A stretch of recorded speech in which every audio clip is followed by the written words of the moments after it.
Hello friends, इस video में JEE advanced 2024 paper 2 के सॉल्यूशन को डिस्कस करेंगे। एक नज़र पहले क्वेश्चंस पे। ये है क्वेश्चंस। सेक्शन 1 में 4 क्वेश्चंस हैं और मल्टीपल चॉइस क्वेश्चंस हैं। हाँ, लेकिन उसके केवल एक आंसर सही है। सेक्शन 2 में भी मल्टीपल चॉइस क्वेश्चंस है, लेकिन उसमें एक से ज़्यादा आंसर सही है। इसमें 3 क्वेश्चंस हैं। सेक्शन 3 इसमें 6 क्वेश्चंस हैं और इसमें आपको आंसर देने होंगे पॉजिटिव इंटीजर के रूप में। सेक्शन 4 ये पैराग्राफ टाइप क्वेश्चंस हैं और इसमें आपको आंसर देने होंगे न्यूमेरिकल वैल्यू में अप टू 2 डेसिमल्स। 2 पैराग्राफ हैं, दोनों में 2 क्वेश्चंस हैं।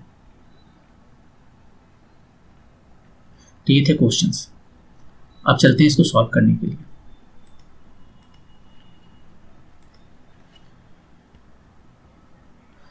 पहला क्वेश्चन है,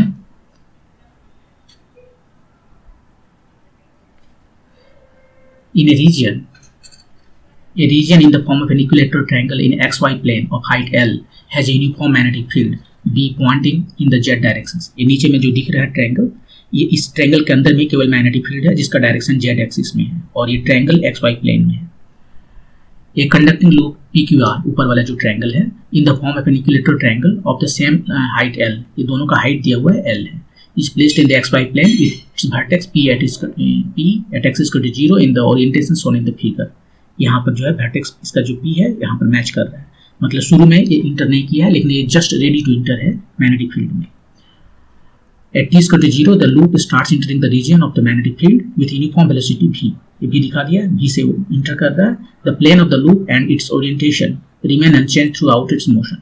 इसका मोशन के समय इसका प्लेन जो है और ओरिएंटेशन वो बिल्कुल सेम रहता है, अनचेंज रहता है। Which of the following graph best depicts the variation of the induced electromotive EMF in the loop as shown in the figure। ये 4 ऑप्शंस दिए हुए हैं, इसमें से कौन सा ऑप्शंस जो है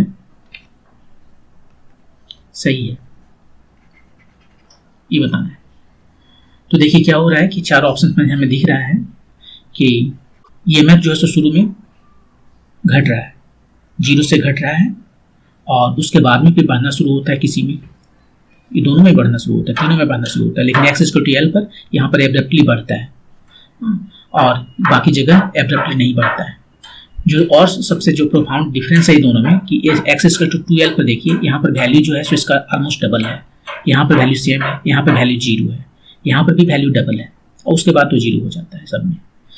एक तो ये डिफरेंस है कि एक्स इक्वल टू 2l पर वैल्यू अलग अलग है और दूसरा जो डिफरेंस ये है कि इसका क्रॉसिंग देखिए 0 का क्रॉस कर रहा है, 0 क्रॉस कर रहा है यहाँ पर 3l/2 से पहले, यहाँ 3l/2 में और यहाँ पर तो 0 2l में क्रॉस कर रहा है और यहाँ पर एक्स इक्वल टू एल में ही ये 0 क्रॉस कर रहा है। एक्स इक्वल टू एल के बाद ही तुरंत इसका जो है सो चेंज हो जाता है डायरेक्शन। तो इसमें से कौन सही होगा ये आपको देखना है। तो देखिए इसमें सबसे पहले एक्सट्रीम सिचुएशन में देखें कि ये दोनों के बीच कंपेयर कर लेते हैं और देखते हैं कि कौन सही आ रहा है। एक्स इक्वल टू एल पर इसका ईएमएफ कितना होगा, एक्स इक्वल टू 2l पर ईएमएफ कितना होगा। तो यहाँ पर यदि हम एक्स इक्वल टू एल पर बनाएं यहीं पर, तो एक्स इक्वल टू एल पर क्या हो जाएगा, एक QR यहाँ चला आएगा और ये P जो है यहाँ चला आएगा और ये कुछ इस तरह से दिखेगा। और उस केस में देखिए कौन सा वायर जो है सो इसमें मूव कर रहा है, ये वाला वायर इतना मूव कर रहा है मैग्नेटिक फील्ड में। तो ये जो जनरेट करेगा EMF, जैसे कि मान लीजिए यहाँ पर हमारा मैग्नेटिक फील्ड है इस डायरेक्शन में और यहाँ पर एक एंगल ऐसे इधर मूव कर रहा है B से, तो यहाँ पर जो EMF जनरेट होता है वो कितना होता है, B भी L, राइट, यही होता है ना। लेकिन L कौन सा ले, यहाँ से ले A to B या B to C, ये कौन सा ले, L होगा यहाँ पर B भी A भी AC, जो फ्री इंड है इसका ये वाला होगा। तो वही यहाँ पर देखेंगे कि यहाँ पर जो है सो ये M और ये N है, यही हमारा जो है वो लेंथ है जो हमें EMF देगा BV टाइम्स MR, इसी को हम L कहते हैं। और ये कितना होगा, यदि ये हमारा थीटा है तो ये कितना आएगा, देखिए ये वाला जो PM P प्राइम N, ये क्या है, एक पैरेललोग्राम है, तो इसके डायगोनल जो है सो बाइसेक्ट करेंगे, तो ये कितना है टोटल, PP प्राइम L है, तो ये L/2 हो गया इधर, और ये भी L/2 हो गया, और ये कितना हो गया, ये हमें पता करना है। ये यदि पूरा L है तो इसको हम कहते हैं स्मॉल L/2, और ये भी हो गया स्मॉल L/2। और टेन थीटा से यहाँ पर देख लीजिए, टेन थीटा कितना लिख सकते हैं, ये डिस्टेंस MO बाय OP, और MO है सो L/2 है, और OP जो है सो ये OP कैपिटल L/2 है, तो यहाँ से हमें स्मॉल L जो है सो आया कैपिटल L टेन थीटा, और तब हमारा E जो है वो हो जाएगा BV L टेन थीटा। और L टेन थीटा क्या है, नहीं जस्ट BV रहने देते हैं, तो E हमें पता हो गया x इक्वल टू L पर कितना होता है, सो वैल्यू। अब सेम वैल्यू हम पता करते हैं x इक्वल टू 2L पर, x इक्वल टू 2L पर पता करते हैं। ये हमारा फिक्स्ड ट्रायंगल है, और ये शुरू में वाला सिचुएशन था यहाँ पर। अब जैसे ये जो है सो x इक्वल टू 2L आएगा, ये यहाँ से यहाँ तक L है, यहाँ से यहाँ तक L है, इसका मतलब QR जो है सो यहाँ पर आ जाएगा, QR यहाँ पर आ जाएगा।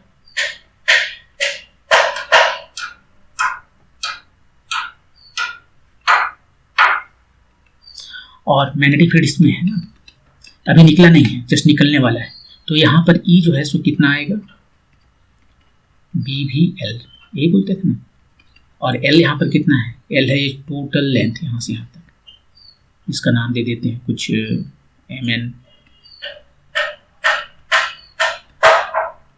और ये टोटल लेंथ कितना है, ये यदि थीटा हमने माना था शुरू में, ये थीटा है, ये L है, तो ये कितना हो गया, ये हो गया L टेन थीटा, और इधर भी L टेन थीटा, तो E equal to x equal EMF जो जनरेट हुआ है x इक्वल टू 2L पर कितना हो गया, 2BV टेन थीटा, और ये x इक्वल टू L पर EMF कितना हुआ, BVL tan theta. x equal to 2L पर ये डबल है, तो डबल किस में है, या तो इसमें है या इसमें है, ये दोनों में तो है नहीं, तो ये दोनों ऑप्शन नहीं रहा, ये दोनों ऑप्शन को चेक करना है। और डायरेक्शन जो चेंज होता है वो इसलिए क्योंकि इसमें जो ये जो बैटरी की तरह काम करता है वो इस तरह से दिखाता है, करंट देखिए इधर से मूव कर रहा है, एंटी क्लॉकवाइज डायरेक्शन में जा रहा है, और शुरू में जो करंट यहाँ पर आप देखते हैं इसमें बैटरी इधर मूव कर रहा है, ये सब मिलकर बैटरी बना है, आप इसको ऐसे समझ सकते हो। और देखिए करंट किधर मूव कर रहा है, इधर मूव कर रहा है करंट, यहाँ पर करंट जो है सो क्लॉकवाइज था, इसलिए वो नेगेटिव था। अब ये दोनों में से किसी एक को रूल आउट करना है। x इक्वल टू L पर ये बोल रहा है, L से तुरंत बाद में वो पॉजिटिव दिखा रहा है direction, x equal to L पर तो हमने यहाँ दिखाया, x इक्वल टू L से थोड़ा ज़्यादा पर दिखाते हैं, x जो है जस्ट थोड़ा L से ज़्यादा पर दिखाते हैं कि क्या होता है सिचुएशन।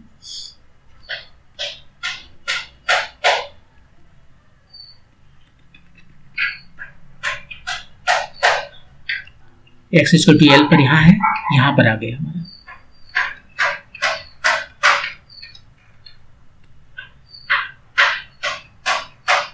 ये कुछ इस तरह से आ गया हमारा वाला जो P prime Q prime R prime. अब क्या है कि एक A जो है सो बैटरी के रूप में काम करेगा, ये वाला जो इंड दिख रहा है ये बैटरी के रूप में काम करेगा, लेकिन केवल इतना ही उसका मैग्नेटिक फील्ड, ये जो पार्ट है लेंथ का वायर का, वो मैग्नेटिक फील्ड के अंदर में मूव कर रहा है। तो इसके कॉरस्पॉन्डिंग जो ये पूरा का पूरा जो है सो बैटरी के लिए नहीं दिखाएगा, इसका BVL में L जो है सो पूरा का पूरा नहीं है, केवल इतना ही है, इसका जो कंपोनेंट है इधर इतना ही है, मतलब केवल यही वाला हमारा पार्ट जो है वो है। और ये तो इस तरह से बैटरी दिखा रहा है, यहाँ पर एक हो गया। और इसका वैल्यू कितना हो रहा है, ये दोनों को मिलाकर जो है सो वैल्यू हो रहा है दोनों मिलाकर बी भी, ये लेंथ और ये लेंथ, और इसका डायरेक्शन इधर है। और ये जो दिख रहा है ये भी तो मूव कर रहा है, तो ये भी तो बैटरी बनाएगा, तो ये बैटरी किधर बनाएगा, ये भी वही डायरेक्शन है। इसका पॉजिटिव टर्मिनल लेफ्ट साइड में, आप इस फॉर्मूला को लगा कर देख सकते हो, क्यू भी क्रॉस बी, लॉरेंज फार्मूला। तो आपको ये इसका डायरेक्शन जो है सो इस साइड में आएगा, मतलब पॉजिटिव चार्ज जो है सो इधर एक्यूमुलेट हो रहा है, तो ये पॉजिटिव टर्मिनल बन गया, हायर पोटेंशियल बन गया। तो इसमें जो करंट फ्लो कर रहा है वो एंटी क्लॉकवाइज कर रहा है, और इसमें जो करंट फ्लो कर रहा है वो क्लॉकवाइज कर रहा है, ठीक है। लेकिन ये जीरो नहीं हो गया तुरंत, यहाँ आते ही ये जीरो नहीं हो गया, इसका कुछ ज़्यादा वैल्यू है, ये घट रहा है धीरे धीरे और ये धीरे धीरे बढ़ रहा है। तो धीरे धीरे ये जो है एक दूसरे को न्यूट्रलाइज करेंगे और वो धीरे धीरे होगा। अब ये भी निकाल सकते हैं कि कहाँ पर होगा, तो ये धीरे धीरे होगा, सडनली यहाँ पर जीरो नहीं हो गया, तो ये ऐसे ही ऑप्शन खत्म हो गया और आपका आंसर ये हो गया। वैसे यदि आप चाहते हो कि जीरो क्रॉसिंग देखना है कि किस जगह पर हो रहा है, तो आप यहाँ पर देख सकते हो। वैसे आंसर आपका आ चुका है, तो जीरो क्रॉसिंग केवल देख लेते हैं।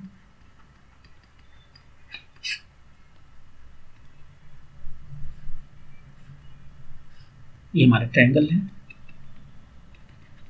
ये शुरू का पोजीशन था। हमें पता है कि zero crossing x equal to L/2 plus somewhere कहीं है, मान लेते हैं y पर है, तो ये यहाँ से कुछ आगे आ गया है,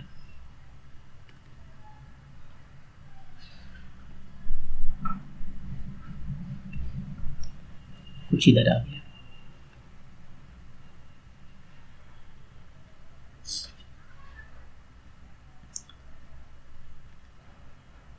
और ये हमारा, ये थोड़ा ठीक से बना नहीं, लेकिन मान लीजिए यही हमारा जो है,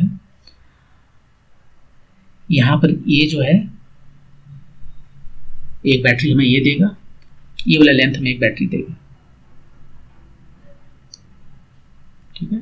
और दूसरा जो बैटरी देगा वो देगा ये लेंथ। अब डायरेक्शन दोनों का ऑपोजिट, इसमें जो है सो इधर है, इसमें भी इधर ही है, ये दूसरे को न्यूट्रलाइज करेगा, राइट।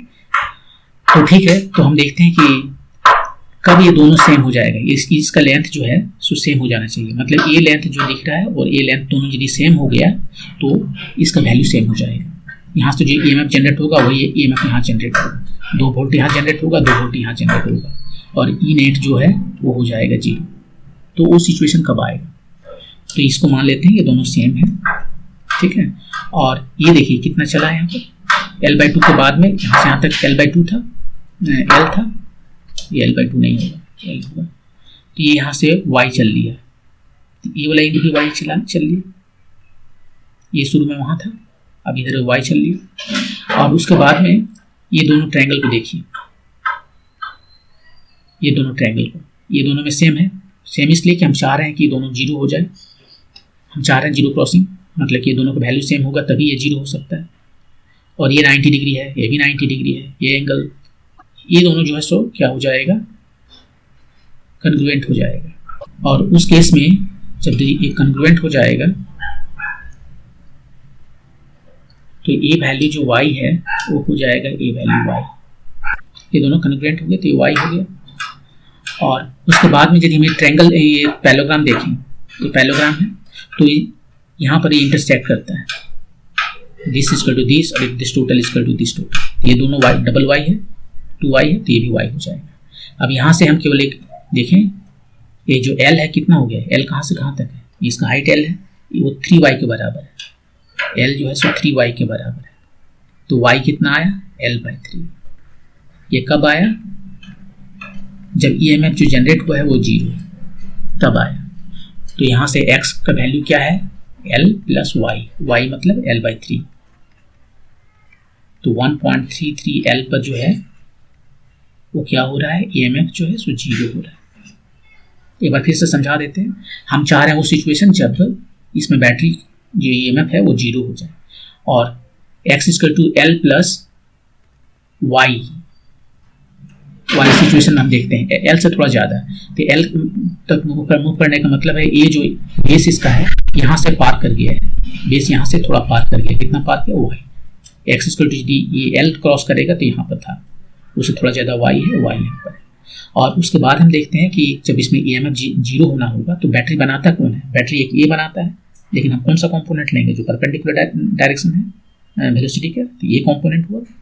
और ये भी बनाएगा, ये भी अंदर में मूव कर रहा है, ये भी कंडक्टिंग लूप ब्लू वाला है, तो ये यदि इसके बराबर हो जाएगा तो ये इसके बराबर हो जाएगा, और यदि लेंथ बराबर हो जाएगा तो यहाँ पर देखिए डायरेक्शन उसका ऑपोजिट है, बैटरी का एक दूसरे को अपोज कर रहा है तो वो जीरो हो जाएगा। और ये यदि दोनों सेम है तो ये दोनों ट्रायंगल जो है सो कंग्रुएंट है, इसका मतलब ये वाई है तो ये भी वाई है, ये वाई मतलब ये वाई, और उसके बाद में ये जो पैरेललोग्राम है वो बाइसेक्ट करता है, तो इधर 2y है तो इधर भी 2y होना होगा, इधर y ऑलरेडी है तो ये y हो गया। और इस तरह से हम देखते हैं ये जो फिक्स्ड ट्रायंगल है उसका लेंथ l जो है सो y plus y plus y 3y के बराबर है, मतलब y इक्वल टू l/3 आया, so x equal to l plus l/3 आया, मतलब कि जीरो कब आ रहा है, 1.33 l पर जीरो आ रहा है। आज फिगर में देखिए 1.33 l पर, यहाँ पर तो दिखा रहा है कि 3l/2 जो ऑलरेडी कैंसिल कर दिया है, यहाँ पर जीरो आ रहा है, ये इसमें दिखा रहा है यहीं पर जीरो हो गया, तो इस तरह से ये ऑप्शन सही हो गया। आप यदि चाहते हैं इसको सिस्टमेटिकली निकालने के लिए तो वैसे भी कर सकते हैं, मान आप सिंपली यदि इक्वेशन चाहो निकालने के लिए, एग्जाम में उतना टाइम नहीं होता, लेकिन यदि आप इसको चाहो तो एक्सप्रेशन निकाल सकते हो उस स्ट्रेट लाइन का। यहाँ पर हम जो बता रहे हैं x जो है सो l से कम के लिए दो केसेस कंसीडर करेंगे, एक में x जो है सो l से कम है और दूसरा x जो है सो l से ज़्यादा है। ये कितना मूव कर लिया, ये मूव कर लिया x, मतलब ये जो यहाँ से यहाँ तक जो है सो x आ गया, तो ये भी x मूव किया है, ये तो l है, तो ये लाइन भी x मूव किया है यहाँ से यहाँ तक, ये भी x है। इसको यदि हम मिला दें, ये देखिए एक पैरेललोग्राम बनता है, और ये पैरेललोग्राम जो है उसको बाइसेक्ट करता है, तो ये जो x है ये हो जाएगा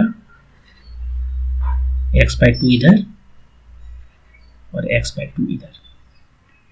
ये जो लेंथ है इसको हम l कहते हैं, तो ये बाइसेक्ट होता है तो l/2 इधर, l/2 इधर, और इस एंगल को हम थीटा कहते हैं। तो tan थीटा देखिए कितना होता है, tan थीटा जो है सो a लेंथ है l/2 बाय a लेंथ है x/2, तो l कितना आया, x tan थीटा आया, और तब यहाँ पर जो EMF जनरेट हो रहा है वो कितना है, BVL, BVL की जगह पर x tan थीटा, और यहाँ माइनस साइन दे देते हैं क्योंकि ये इसमें जो यहाँ पर इस तरह से जो बैटरी बन रहा है,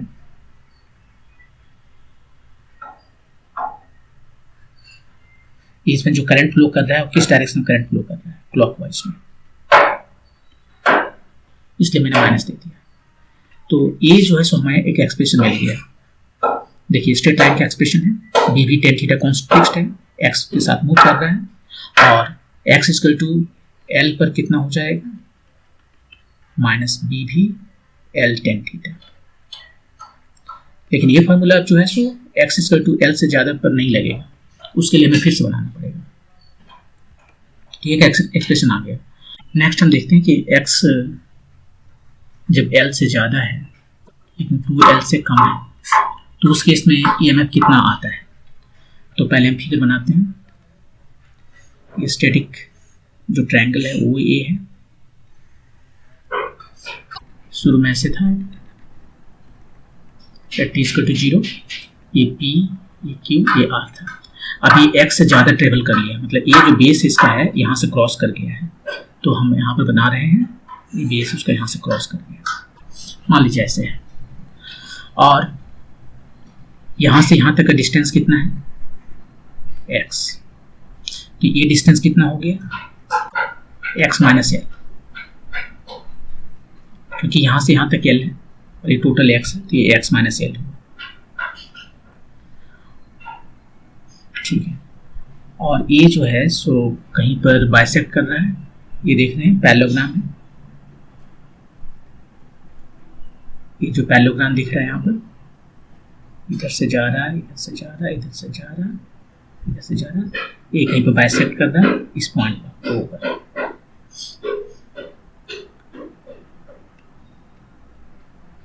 ये P है, इसको P प्राइम कहते हैं, और ये वाला जो है सो Q प्राइम, ये R प्राइम कहते हैं। तो यहाँ पर बाइसेक्ट कर रहा है। अब ये टोटल कितना है, देखिए यहाँ से P टू P प्राइम कितना है, यहाँ से यहाँ तक L है और ये x माइनस L है, यहाँ से यहाँ तक x माइनस L है और यहाँ से यहाँ तक L है, प्लस L होगा।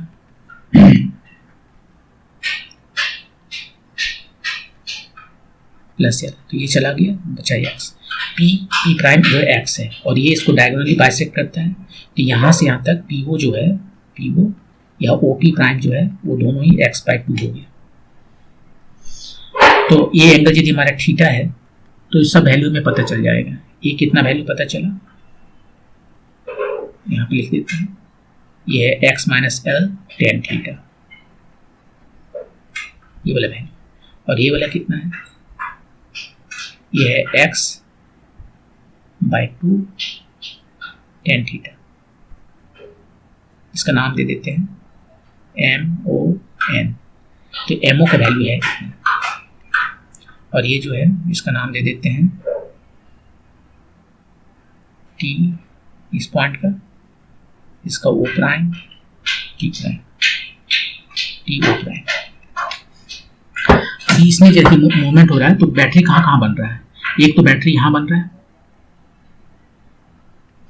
इसकी वजह से बैटरी बन रहा है,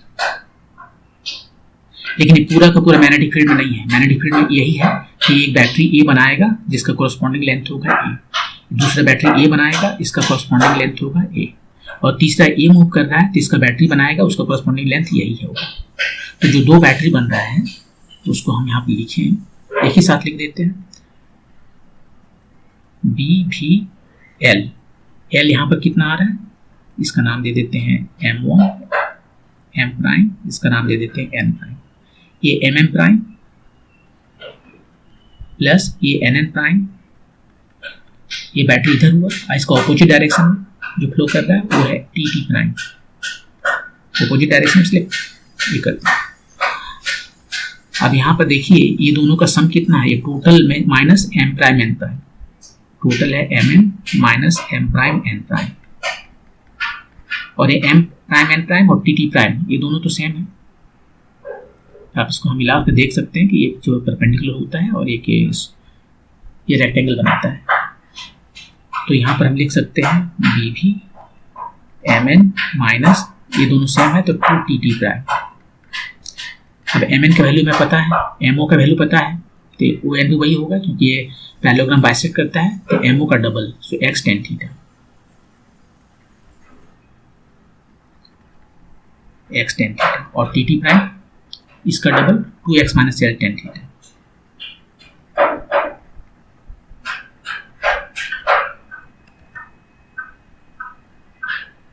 तो कितना आ गया फाइनल इसका वैल्यू, BV tan थीटा भी अलग कर लेते हैं, कॉमन कर लिए, यहाँ बच गया x minus 2x minus plus 2L minus, यहाँ पर थोड़ा सा मिस्टेक हो गया, देखिए यहाँ पर जो है TO प्राइम जो से x minus L tan theta है TO प्राइम, तो TT की प्राइम कितना हो गया उसका double 2x minus L tan theta. अब उसका वैल्यू मुझे रखना है यहाँ पर TT प्राइम में 2 times x minus L tan theta, और 2 ऑलरेडी है तो ये हो गया 4, तो कितना आया यहाँ पर 4L माइनस 3x, ये आया वैल्यू हमारा E का, और इसका डायरेक्शन जो है इसमें एंटी क्लॉकवाइज है, क्योंकि मैंने यहाँ पर पहले जो है इसका वैल्यू दिया है पॉजिटिव, ये वाला पॉजिटिव दिया है, तो ये क्लॉकवाइज है, ये दोनों जो है क्लॉकवाइज दे रहा है और ये एंटी क्लॉकवाइज दे रहा है।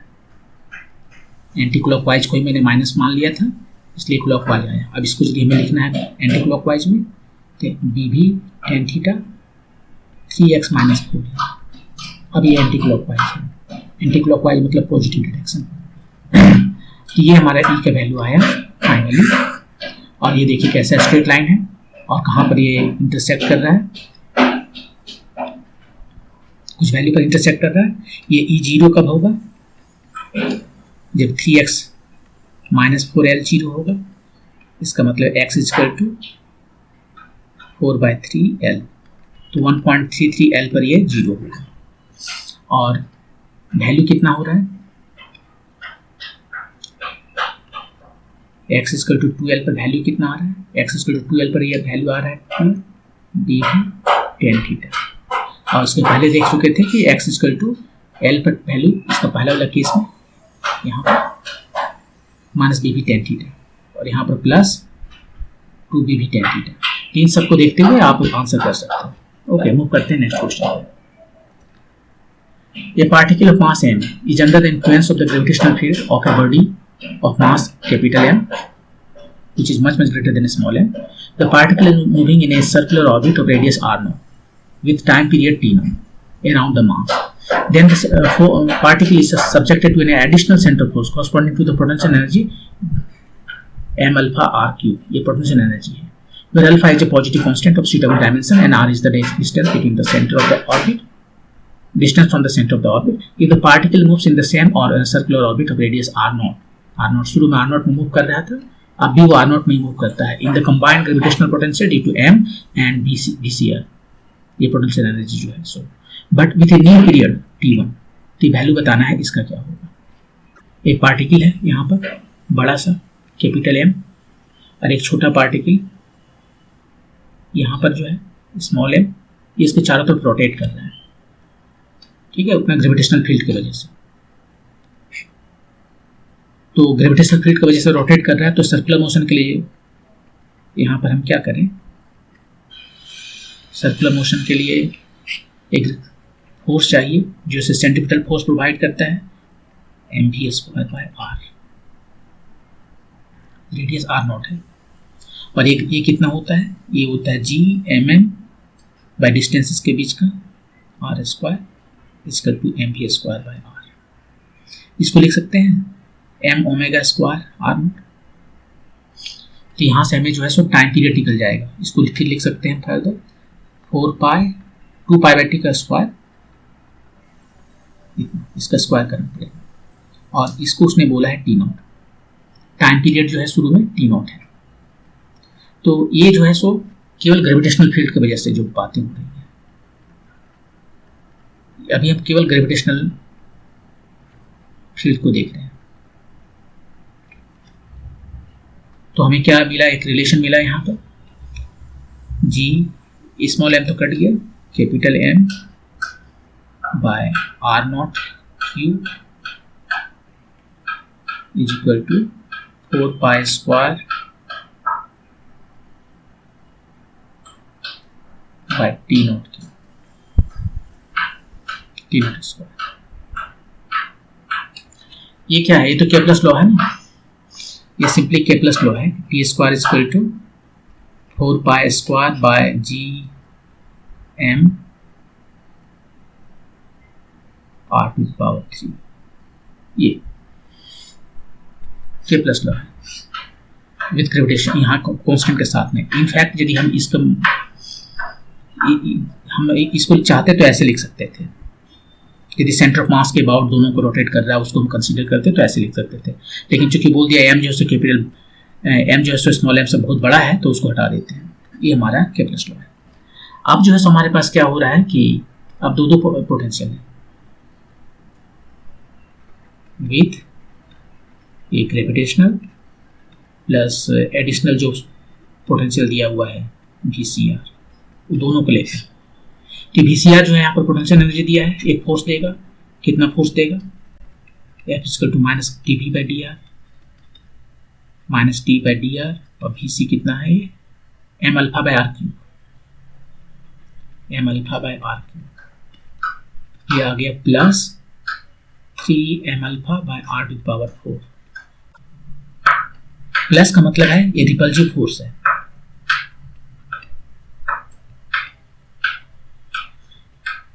ये जो एडिशनल जो फोर्स है वो रिपल्सिव फोर्स है।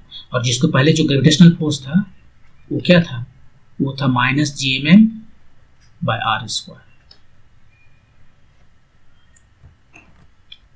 ये अट्रैक्टिव फोर्स है, माइनस का मतलब ये अट्रैक्टिव फोर्स है और ये रिपल्सिव फोर्स है। अब इस दोनों फोर्सेस के अंडर में ये जो है सो रोटेट कर रहा है, सर्कुलर मोशन कर रहा है। रेडियस ऑफ कर्वेचर इसका जो है, रेडियस जो है वो अब भी r0 ही है, लेकिन टाइम पीरियड इसका t1 हो गया है। तो देखिए अब इस पर जो सेंट्रीपिटल फोर्स जो लगेगा, एक सेंट्रीपिटल फोर्स चाहिए ना इसको रोटेट करने के लिए, सेंट्रीपिटल, वो होता है m/v²/r यहाँ r0 है, या फिर इसको ऐसे लिख सकते हैं m⍵², ओमेगा की जगह ω1 लिखेंगे क्योंकи अब टाइम पीरियड चेंज हो गया है, या फिर यहाँ पर कह सकते हो आप m4π²/t1² r0। और सेंट्रीपिटल फोर्स कौन लगा रहे हैं? दोनों मिलकर लगा रहे हैं, लेकिन देखिए ये पॉजिटिव है, ये एक्चुअली लगा रहा है और ये इसको अपोज कर रहा है। तो यहाँ पर हम इसको लिखते हैं GMN, ये अंदर की तरफ है r0² और ये उसको अपोज कर रहा है 3m⍵/r की पावर 4। r कितना है यहाँ पर? r0 है। यहाँ पर FC जो निकाले वो जनरल के लिए है। ये FC यदि हम r/r0 पर निकालेंगे तो कितना आ जाएगा? 3m⍵/r0 to the power 4।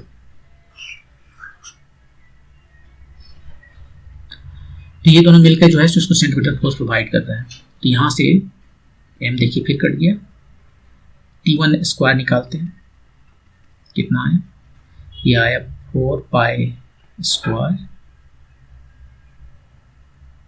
r0 divided by यहाँ पर जो भी आया gm/r0² -3α/r0 to the power 4। ये है, थोड़ा सा सिंप्लीफाई कर लेते हैं, 4π² r0 क्यूब कर दिए, ये 2 चला गया ऊपर उधर, ये r0² बचेगा। ठीक है, अब जो हमें निकालने के लिए बोला गया उसे निकालते हैं। t1² -t0² जो हमें निकालने के लिए क्या आ गया, t1² -t0² शायद ये बोला है, t1² बोला है, नीचे t1² है, नीचे t1²। ये कितना हुआ? 1 -t0²/t1²। t0² ऊपर से देखे थे, यहाँ पर कहीं लिखे हैं, ये है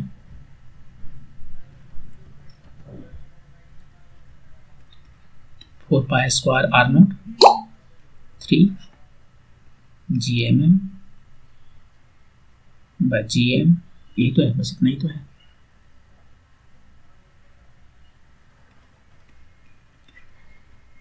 इसको लिख देते हैं, ये है 4π² r0 cube gm -3α/r0²।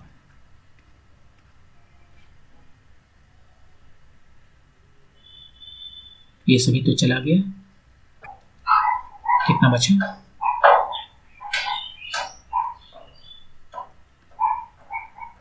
One minus, ये GM से डिवाइड करना है, 1 माइनस, इसको ऐसे रहते हैं, जो है सो रहने देते हैं, GM -3α/r0²। ये किसका वैल्यू है? और नीचे पे GM है, राइट, तो डिवाइड तो करना पड़ेगा। 1 माइनस 3α/GM r0², ये चला गया, ये प्लस में आ गया 3α/GM r0²। यही है वैल्यू, t1² -t0²/t1²।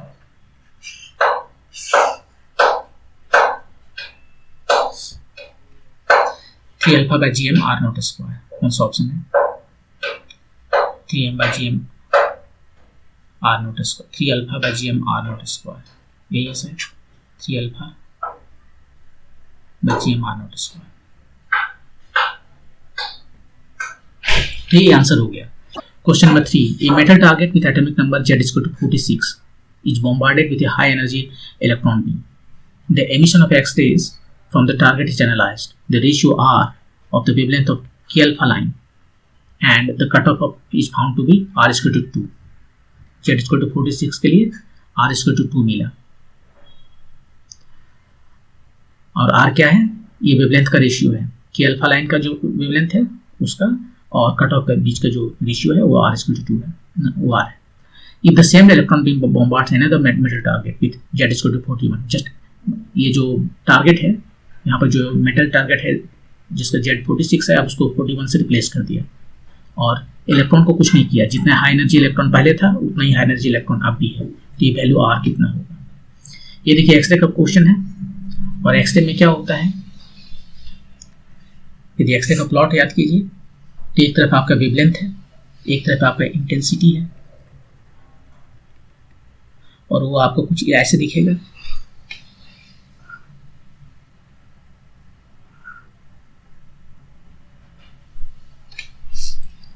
ये इसको हम कहते हैं कट ऑफ, लैम्डा सी कट ऑफ. यहाँ पर सबसे ज्यादा एनर्जी है, हाईएस्ट एनर्जी है एक्सरे का. ये जो है वो है के अल्फा लाइन, ये जो है सो के बीटा लाइन. तो इस तरह से एक्सरे रहता है. यहाँ क्या होता है, जितना भी इलेक्ट्रॉन के पास एनर्जी है वो सब का सब उसने एक्सरे बनाने में लगा दिया, इसलिए यहाँ पर जो एनर्जी है वो की उसका एनर्जी जो आएगा H C by lambda not, lambda सी बोले या जीरो बोलते हैं, लेमडा नॉट वो है एनर्जी इलेक्ट्रॉन का, जितना भी एनर्जी इलेक्ट्रॉन का है. यदि मान लीजिए ई भी नॉट है, इससे भी नॉट से जो है सो हम एक्सेलरेट कर रहे हैं इलेक्ट्रॉन को, तो उसके पास एनर्जी जो काइनेटिक एनर्जी है ई भी नॉट है. तो टोटल का टोटल यहाँ पर जो है सो एक्सरे में अच्छी चेंज हो गया. यहाँ पर क्या होता है, यहाँ पर जो है सो ये के में जो है यहाँ से जब ये न्यूक्लियस है, ये के है, ये एल है, ये एम है, यहाँ से इसमें जंप करता है और जंप करने के बाद में इलेक्ट्रॉन निकलते हैं. L2 के में जंप किया के अल्फा है, M2 के में जंप किया के बीटा, ऐसे. तो देखिए यहाँ पर जो एनर्जी डिफरेंस है वो ज़्यादा है तो वेवलेंथ कम होगा, यहाँ एनर्जी डिफरेंस कम है तो वेवलेंथ ज़्यादा है. तो यहाँ पर जो R का वैल्यू बोल रहा है वो क्या है, R का वैल्यू यहाँ जो बोल रहा है वो है रेशियो लैम्डा 0 और एक ही अल्फा लाइन के बीच में जो नहीं, उल्टा मैं लिख दिया, के अल्फा ज्यादा है, लैम्डा जो है सो के अल्फा का और लैम्डा 0, यही है दो दिया हुआ. और Z इक्वल टू 60, जो मेटल टारगेट है उसका एटॉमिक नंबर है 46, यही निकालना है मुझे Z इक्वल टू 41 के लिए. तो देखिए इसमें जो फ्रीक्वेंसी जो वेवलेंथ जो एक्सरे का फ्रीक्वेंसी आता है उसका मोस्ले ने रूल दिया था, उसने ऑब्जर्व करके मोस्लेस लॉ उसके मुताबिक क्या था, ये जो फ्रीक्वेंसी रही है, ये जो न्यू है, हाँ फ्रीक्वेंसी वो जो है सो प्रोपोर्शनल है Z माइनस बी के, और फिर के अल्फा लाइन के लिए ये B जो है सो हो जाएगा 1. होता क्या है कि के अल्फा लाइन जब यहाँ से जंप करने को आता है, जैसे शुरू में इसमें कितने इलेक्ट्रॉन है, 2 इलेक्ट्रॉन है, मैक्सिमम वही रह सकते हैं. एक को तो पहले यहाँ जंप करा लिया है, उसके बाद में वो वापस जंप आएगा और तब एक्सरे बनेगा. तो जब यहाँ जंप करके इस पर एक ही इलेक्ट्रॉन बचा हुआ है, तो ये इलेक्ट्रॉन जो देखता है इसको, ये इलेक्ट्रॉन यहाँ वाला जो जंप करने वाला इलेक्ट्रॉन है वो न्यूक्लियस को जब देखता है कि उसका पास चार्ज कितना है, तो ये इसके चारों तरफ आके उसको स्क्रीन कर देता है, उसको देखने नहीं देता है, एक इलेक्ट्रॉन को देखने नहीं, एक प्रोटॉन को देखने नहीं देता है. ये इलेक्ट्रॉन का जो चार्ज है वही प्रोटॉन का चार्ज है, तो एक को न्यूट्रलाइज कर देता है और उसके बाद में वो यहाँ पर नजर आता है उसे Z-1, तो के अल्फा के लिए Z-1 हुआ. तो यहाँ पर अल्फा लाइन के लिए बात करें तो ये Z-1 होता है. वैसे यदि आप बोस थ्योरी को यूज करके इसको निकालेंगे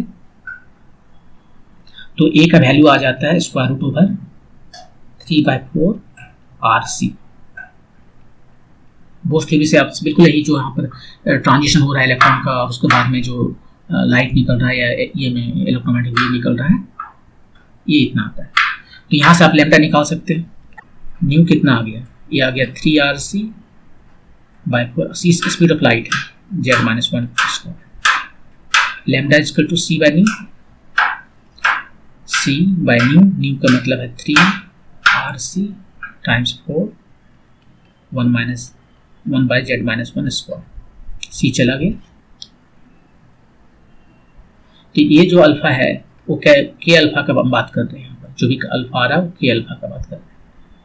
वो आ गया 4/3। ये सभी तो कांस्टेंट है, इससे मतलब नहीं है हमें जो मतलब है वो केवल जेड से।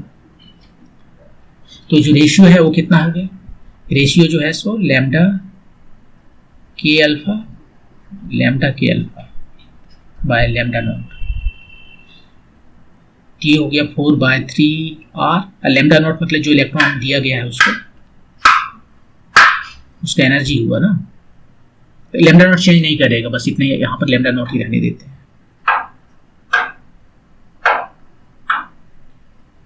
लैम्डा नॉट चेंज नहीं करेगा क्योंकि एनर्जी जो मैंने प्रोवाइड किया है ईवी नॉट वो चेंज नहीं कर रहा, तो लैम्डा नॉट भी चेंज नहीं करेगा, उसको ही रहने देते हैं। आया 1/Z-1²। तो ये प्रोपोर्शनल है सीधे 1/Z-1²। तो फर्स्ट केस में, सेकेंड केस में, फर्स्ट केस में कितना है, Z है 46-1। सेकेंड केस में 41 है -1। और ये कितना है, फर्स्ट केस में R1 का वैल्यू कितना था, R का वैल्यू 2 था। सेकेंड केस में हमसे पूछा जा रहा है ये कितना हो गया, एक 40 बाई हो गया 45²। तो R2 कितना आ गया, 2 टाइम्स 9/8 का स्क्वायर, 2 टाइम्स 81/64। इसको आप कैलकुलेट कीजिए, 162/64, 2 से तो ऐसे ही चला जाएगा 32 में, 81/32 कहीं डिवाइड करते हैं, 64 17 160 10 बचा तो 32 × 96 96 2.53 इतना इसका रेशियो होगा 2.53, ऑप्शन नंबर 1। तो एक बार समराइज कर देते हैं, ये एक्सरे का प्रॉब्लम है। एक्सरे में क्या होता है, एक्सरे में ये कंटिन्यूअस है और ये कैरेक्टरिस्टिक्स कहलाता है continuous X ray, characteristics X ray. Continuous X ray में धीरे धीरे हर ऑल पॉसिबल वैल्यू होते हैं एक्सरे के। और एक्सरे को एनर्जी कहाँ से मिलता है, इलेक्ट्रॉन से मिलता है। इलेक्ट्रॉन किसी टारगेट पर, जैसे मेटल टारगेट है उस पर बम्बार्ड करता है और तब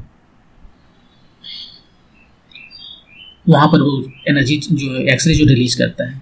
यहाँ ये कट ऑफ है, मतलब कि इलेक्ट्रॉन जो है सो लगातार कोलिजन में है और कोलिजन करने के बाद में उसका एनर्जी कम होते चला जाता है और फिर बाद में उस इलेक्ट्रॉन की एनर्जी को एब्जॉर्ब करता है। इस तरह से वो एनर्जी देते रहता है मेटल को, और मेटल जो है सो डिपेंडिंग कहाँ से निकलेगा वो उसको एक्सरे निकालता है, बहुत दूर से इधर उधर से। So all possible kind of wavelength उसके पास रहता है, लेकिन बीच बीच में वो जो के अल्फा के बीटा भी निकालता है यहाँ पर।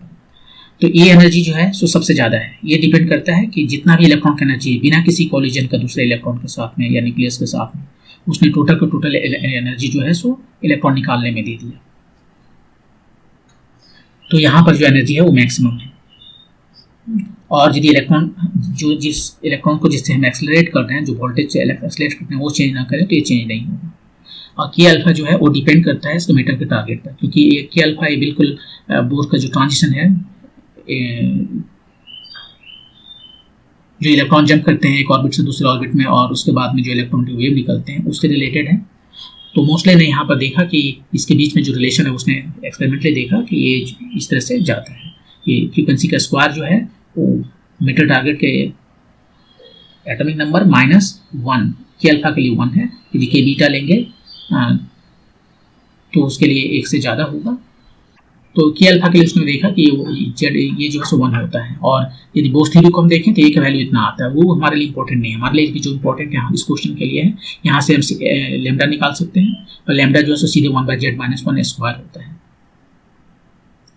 और रेशियो उसने जो दिया कि के अल्फा लाइन का जो वेवलेंथ है वो और कट ऑफ वेवलेंथ जो है वो दोनों का रेशियो 2 दिया है शुरू में, और ये कितना आता है 1/z-1 स्क्वायर आता है। तो यहाँ से हम रेशियो निकाल सकते हैं कि मान लीजिए अभी हमारा पुराना रेशियो 2 था, तो 2 के समय में ये z कितना था 46, वो नीचे रहेगा, और अभी जो है सो R2 है तो ये 41 के लिए, तो 41 यहाँ रहेगा, और इस तरह से हमें R2 की वैल्यू आ गया 2.53। मूव करते हैं नेक्स्ट क्वेश्चन पे। A thin stiff insulated metal wire is bent into a circular loop with its two ends extending tangentially from the same point of the loop. ये देखिए लूप है, इधर से वायर आया, इधर से मोड़ दिए और इस तरह से बना दिए, और ये दोनों एंड को जो है सो सपोर्ट में लगा दिया है। The wire loop has a mass m, इसका मास m, radius r, and it is in a uniform vertical magnetic field B0. ये भी वर्टिकल है और ये भी वर्टिकल मैग्नेटिक फील्ड जो है सो इस पर लग रहा है। As shown in the figure, initially it hangs vertically downward because of acceleration due to gravity on two conducting supports at P and Q. इधर सपोर्ट लगा दिया है, मैग्नेटिक फील्ड मान लीजिए नहीं है, तो ये वर्टिकली डाउन जो है हैंग करेगा। When a current I is passed through the loop,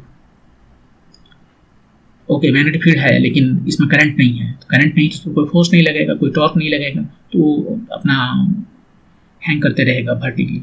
लेकिन जैसे इसमें करंट हमने पास किया I, इसमें से करंट पास होने लगा और तब इस पर टॉर्क लगेगा। टॉर्क कितना होता है, किसी करंट कैरिंग जो लूप है उस पर जो टॉर्क लगता है वो होता है म्यू क्रॉस पी। म्यू है मैग्नेटिक मोमेंट, और मैग्नेटिक मोमेंट कितना होता है, करंट टाइम्स एरिया। अब ये एरिया वेक्टर का डायरेक्शन किधर है, एरिया वेक्टर का डायरेक्शन यदि मान लीजिए करंट इधर से आ रहा है तो ऐसे जा रहा है एंटी क्लॉकवाइज, तो उसके तरफ अपना फिंगर घुमाइए, तो एरिया वेक्टर जो है सो हमारा इस डायरेक्शन में है,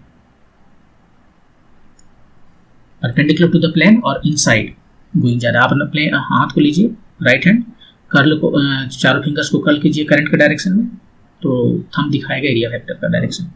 तो वो उधर है और बी किधर है, बी जो है सो अपवर्ड है, राइट। तो दोनों के बीच में एंगल बन गया 90 डिग्री, IAB साइन 90 डिग्री। तो इतना जो है सो टॉर्क लग रहा है, तो ये टॉर्क लगेगा तो ये थोड़ा सा टिल्ट करेगा, इस टॉर्क की वजह से वो क्या करेगा,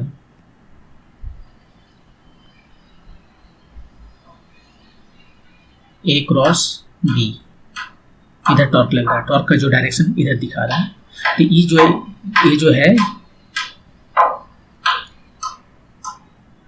तो ये जो है सो इधर रोटेट करना शुरू कर देगा ऐसे, तो ये थोड़ा सा पुश हो जाएगा, अंदर चला जाएगा, और एक सिचुएशन आएगा जब वो इक्विलिब्रियम में रहेगा, क्योंकि ये जैसे उधर टिल्ट करेगा तो ये जो ग्रेविटी है इसका वो भी टॉर्क लगाने लगेगा। अभी ग्रेविटी क्या टॉर्क लगा रहा है, 0, क्योंकि ग्रेविटी जो है इस एक्सिस को क्रॉस कर रहा है। लेकिन यदि टिल्ट होकर उधर चला जाए, मान लीजिए हम फिगर बनाने की कोशिश करते हैं ऐसे, नेक्स्ट जो है सो ऐसे चला गया, तो ग्रेविटी इधर आ गया, और वो जो ग्रेविटी है और ये जो यहाँ पर दिख रहा है इसके बीच में डिस्टेंस है।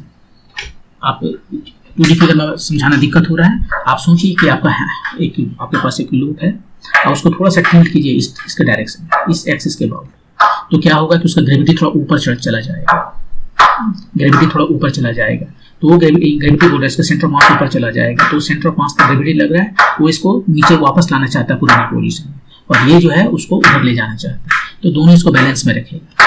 तो यहाँ पर जो है नेट बैलेंस जो हो रहा है टॉर्क वो 0 है एट इक्विलिब्रियम, और यहाँ पर इक्विलिब्रियम में 2 टॉर्क लगा रहा है। कौन कौन लगा रहा है, एक तो इसने लगा रहा है यहाँ पर B0 जो है, तो B0 जो लगा रहा है वो है I, ये वाला जो वैल्यू है IAB साइन, एंगल कितना है दोनों के बीच में, और दूसरा तरफ से mg लगा रहा है, mg उसमें टॉर्क क्या होता है R क्रॉस F, उसका R, और वहाँ पर जो एंगल है वो कितना हो रहा है ये बताना है, देखना है।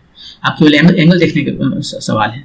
अब मान लीजिए ये जो है सो थीटा एंगल बना रहा है, ये थीटा शुरू में 0 था, अब ये जो सेंटर ऑफ मास है थोड़ा सा टिल्ट कर गया तो एंगल कितना बनने लगा, थीटा। तो यहाँ पर हमने थीटा लिखा, थीटा लिखूँ, ये इसके और इसके बीच के एंगल थीटा है, राइट, ये थीटा है, मैंने साइन थीटा लिखा।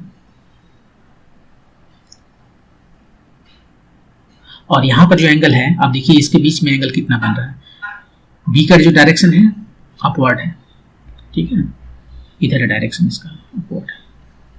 और एरिया वेक्टर है वो किधर है, वो वाई एक्सिस की तरफ है, वो थोड़ा सा ऊपर उठ गया, ठीक है।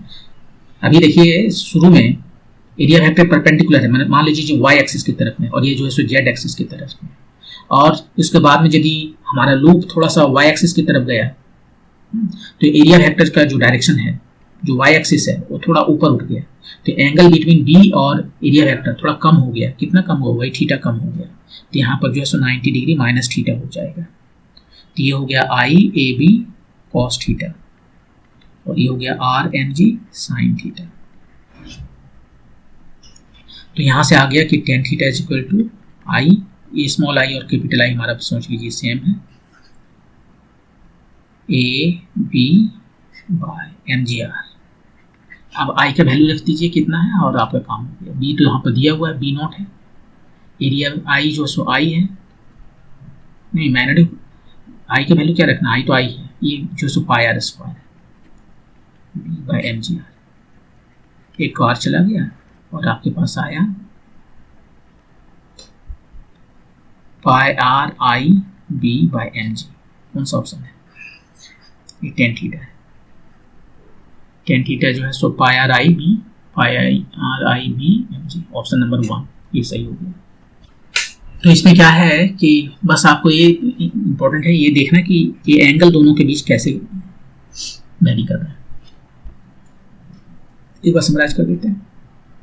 शुरू में रखा हुआ है, यहाँ पर शुरू में यहाँ पर रखा हुआ है, कोई करंट फ्लो नहीं कर रहा है, करंट फ्लो नहीं कर रहा है तो इसका मैग्नेटिक मोमेंट 0 है, तो इस पर टॉर्क 0 लगेगा, तो अपना आसानी से वर्टिकल डायरेक्शन में हैंग करता रहेगा। आप जैसे करंट पास करना शुरू किए, दिखा दिया यहाँ पर करंट का डायरेक्शन, तो इसमें मैग्नेटिक मोमेंट आ गया, मैग्नेटिक मोमेंट आ गया तो उस पर टॉर्क लगेगा।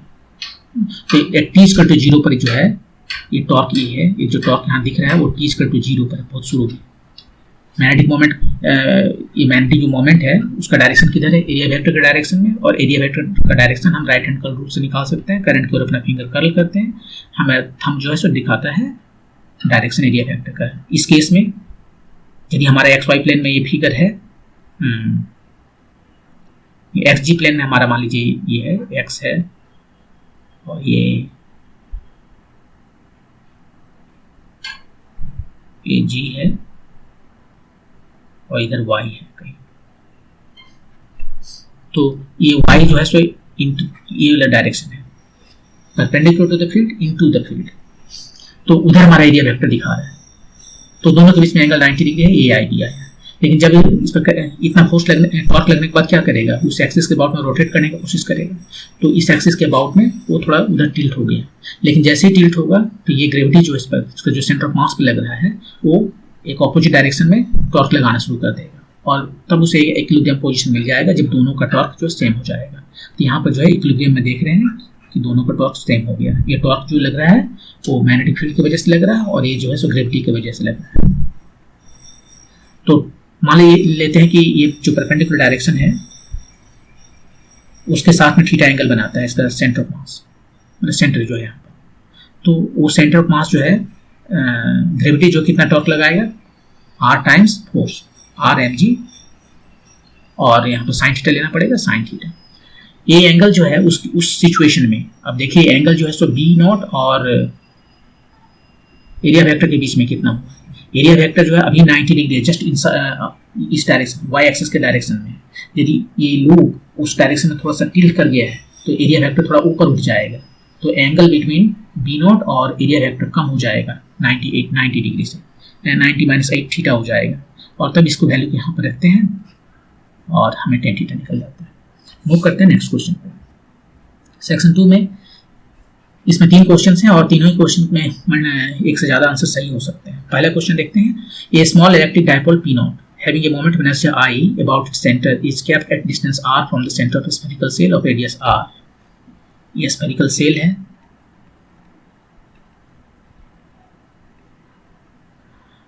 रेडियस आर दिया हुआ है, द सरफेस चार्ज डेंसिटी जो है सो सिग्मा दिया हुआ है, तो इस पर टोटल चार्ज कितना हो जाएगा 4 पाई आर स्क्वायर। इस सरफेस चार्ज डेंसिटी दिया है, वॉल्यूम चार्ज डेंसिटी नहीं, इसलिए इस एरिया लेंगे 4 पाई आर, आर तो कैपिटल आर है, square times sigma is uniformly distributed on the spherical shell. The dipole is initially oriented at a small angle theta as shown in the figure. ये देखिए यहाँ से जो line जा रहा है वर्टिकली अप, उसके साथ में ये एंगल बना रहा है थीटा।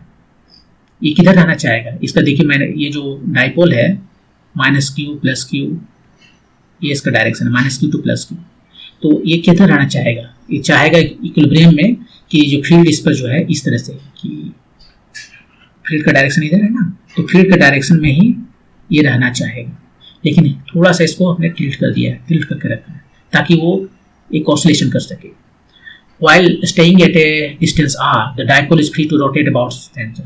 r चेंज नहीं करेंगे, r देखिए ये डाइपोल का जो सेंटर है वहां से स्फेरिकल सेल का सेंटर के बीच का डिस्टेंस है, और इसको रोटेट करने दें। इफ रिलीज फ्रॉम रेस्ट, ऐसे यहाँ पर पकड़े हुए फिर छोड़ दिए हाथ से, लेकिन ये सवाल यह है कि इसके अबाउट ये रोटेट कर सकता है, डिस्टेंस चेंज नहीं कर सकता। Then which of the following statement is or are correct. Epsilon not is the permittive free space. पहला, the dipole will undergo small oscillation at any finite value of are.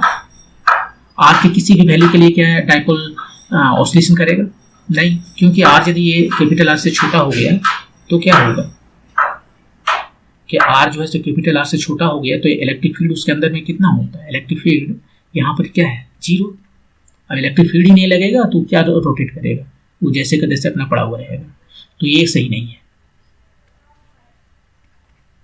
The dipole will undergo small oscillation at any finite value of r greater than, हाँ ये होगा यदि r जो है सो small r capital r से बहुत से बड़ा है तब ये ऑसिलेशन करेगा। और for any value of r बहुत ज़्यादा रहेगा तो ही करेगा। आप बोलोगे बहुत ज़्यादा आर ले लेंगे, आर जो है इन्फिनिटी ले जाएंगे तो इलेक्ट्रिक फील्ड 0 हो जाएगा, ये 0 के करीब होगा, लेकिन वहां भी वो ऑसिलेशन करेगा, केवल रेजुलेशन उतना बहुत छोटा होगा। तो ये सही है। The dipole will undergo small oscillation with angular frequency, यहाँ पर दिया है एक एंगुलर फ्रीक्वेंसी, एक एंगुलर फ्रीक्वेंसी यहाँ पर दिया हुआ है for different value of r. तो हमें एंगुलर फ्रीक्वेंसी निकालना है।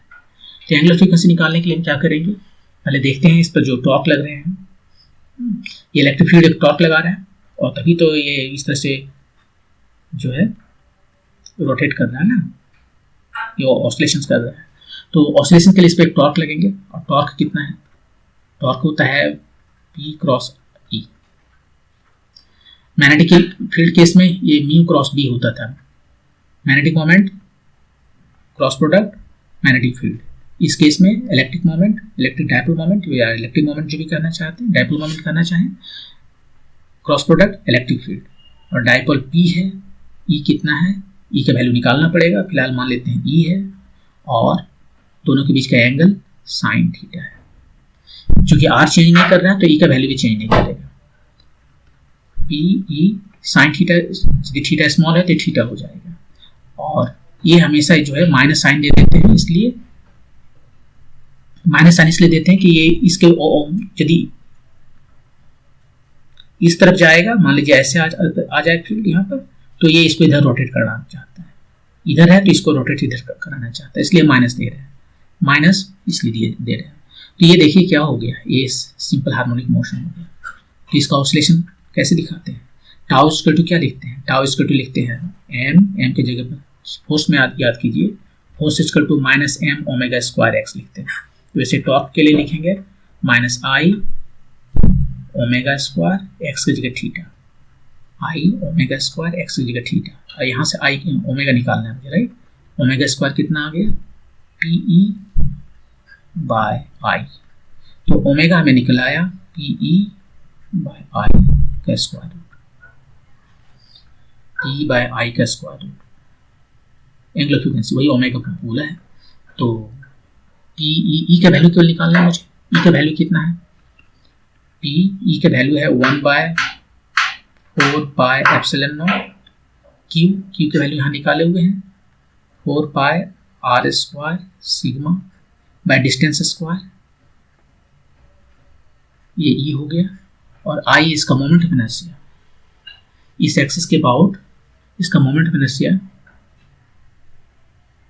दिया हुआ है, जस्ट आई उसने बोला। ये 4 पाई तो चला गया, स्क्वायर रूट है, capital r by small r यहाँ बाहर आ गया, और अंदर में जो बचा वो क्या है, P sigma by epsilon not I. ठीक है, अब इस केस में देखते हैं सी के लिए ऑप्शन जो हमारा है, ये एंगुलर फ्रीक्वेंसी कितना है, आर इसका जो 2r, ये 2r हो गया, मतलब 1/2 हो गया, P sigma by 2 epsilon not I, 2 नहीं है, इसमें कांस्टेंट को अंदर ले गया है, तो अंदर ले जाएंगे तो क्या हो जाएगा, P sigma by 4 epsilon not I, ये है पी सिग्मा तो है, ये 2 ऊपर में है तो इसलिए गलत हो गया। डी को देखते हैं, ओमेगा कितना है, आर बाय आर, आर कितना है 10r है, R by 10r P sigma by epsilon not, R चल गया, ये 100 हो जाएगा नीचे, P sigma by 100 epsilon not I, ये सही हो गया।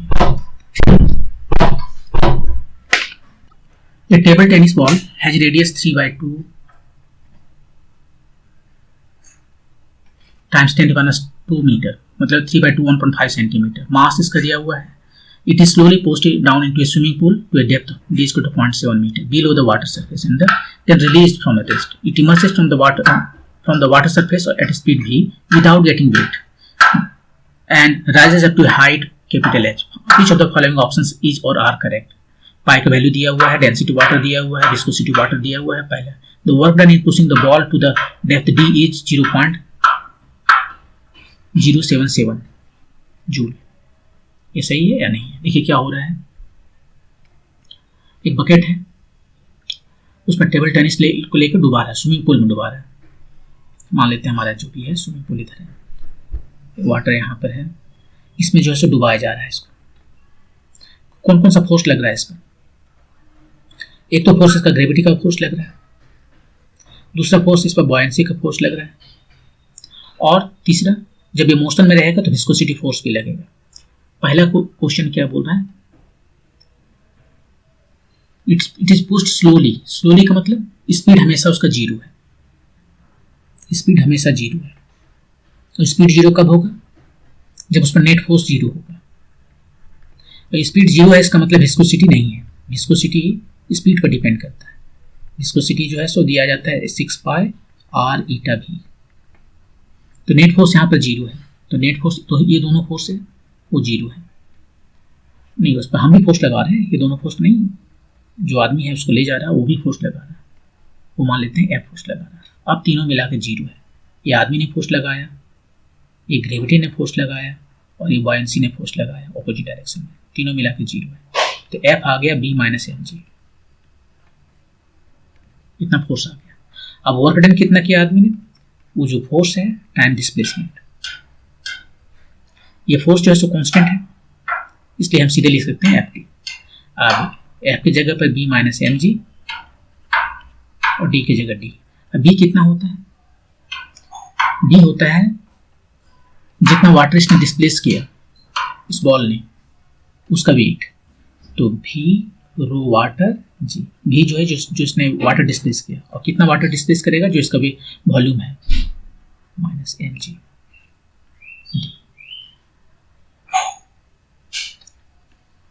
इसका वॉल्यूम है, स्फेरिकल है, बॉल है, तो 4/3 पाई r³ इतना वॉल्यूम हो गया। रो W G तो बाहर कर लेते हैं, दोनों तरफ है तो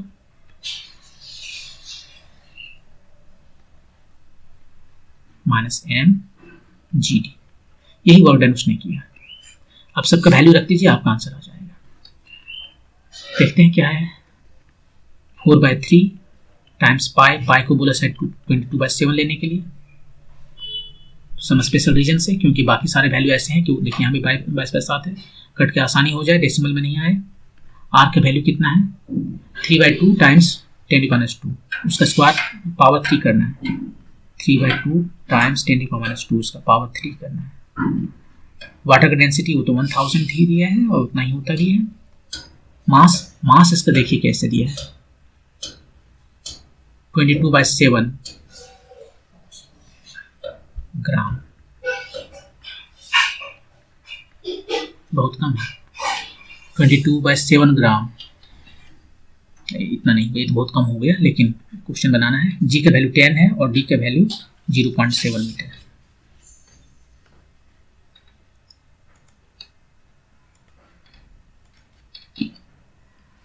तो इसको सिंप्लीफाई करते हैं और आपका आंसर आ जाएगा। देखिए 22/7 इधर है, यहाँ पे ब्रैकेट है ना, 22/7 दोनों तरफ है, दोनों टर्म में है, तो बाहर कर लिए। ये कितना हुआ 10⁻⁻6 और 10⁻3, तो 10⁻³ और -3 ये दोनों बाहर कर लिए। और कुछ बाहर हो सकता है क्या? नहीं, और तो नहीं लग रहा है। ये 3 का पावर 3 81, 2 का पावर 3 8, ये तो बाहर हो ही गया, ये बाहर हो ही गया, ये भी बाहर हो ही गया, वहाँ 1 बचा, और ये 10, ये 7 हो गया, 10 टाइम्स 0.7 7, तो ये 7 चला गया, 22 टाइम्स 10⁻³ ये 4 दूनी 8 और 3 27 21, ये कितना हो गया, 27 में से 2 गया 25/2, ये 2 से 11। यहाँ थोड़ा मिस्टेक हुआ है कैलकुलेशन में, 3 का पावर 3 9 होता है, 27 नहीं, 81 नहीं, 3 का पावर 3 27 होता है, ये मैंने 28 लिख दिया, 81 लिख दिया। 3 की पावर 3 27 और ये 3 बाद में कट के 9 आया, तो यहाँ पर 9 - 2 5 आ गया, 7 आ गया, 7/2, और ये 2 से 11 कट गया, 77 टाइम्स 10⁻³ और फाइनली आ गया आपको 0.077 जूल। इतना बोला था, हाँ, ये सही है। इसमें वो सिंपल है कि 3 तो एक फोर्स आदमी लगा रहा है और 2 फोर्स उस पर लग रहे हैं, एक वेट लग रहा है नीचे और बायएंसी फोर्स अपवर्ड। ये तीनों फोर्स जो है 0 है, क्योंकि उससे बहुत धीरे धीरे ले जा रहा है, कोई एक्सलेशन नहीं है। तो हमें फोर्स पता चल गया है, तो वर्क डन कितना करेगा, फोर्स टाइम डिस्प्लेसमेंट। और ये बायएंसी फोर्स जो है भी ρg होता है, भी वॉल्यूम है जो वाटर डिस्प्लेस कर रहा है, यहाँ पर बॉल जो है वाटर डिस्प्लेस कर रहा है उसका वॉल्यूम है। और इस तरह से हमने सब कन्वेयर की वैल्यू रखने के बाद ये हमें पता चल गया कि ये आंसर सही है, जो वर्क डन किया गया है वो 0.077 जूल है। Second, if you neglect the viscous force neglect कर रहा है, then the speed v = 7 metre per second. यहाँ पर नेग्लेक्ट करने के लिए स्पेसिफिकली बोल रहा है, क्योंकि अब मोशन में है, और जब भी मोशन में रहता है तो क्या होता है, उस पर विस्कस फोर्स लगता है, लेकिन बोला कि नेग्लेक्ट कर दो विस्कस फोर्स।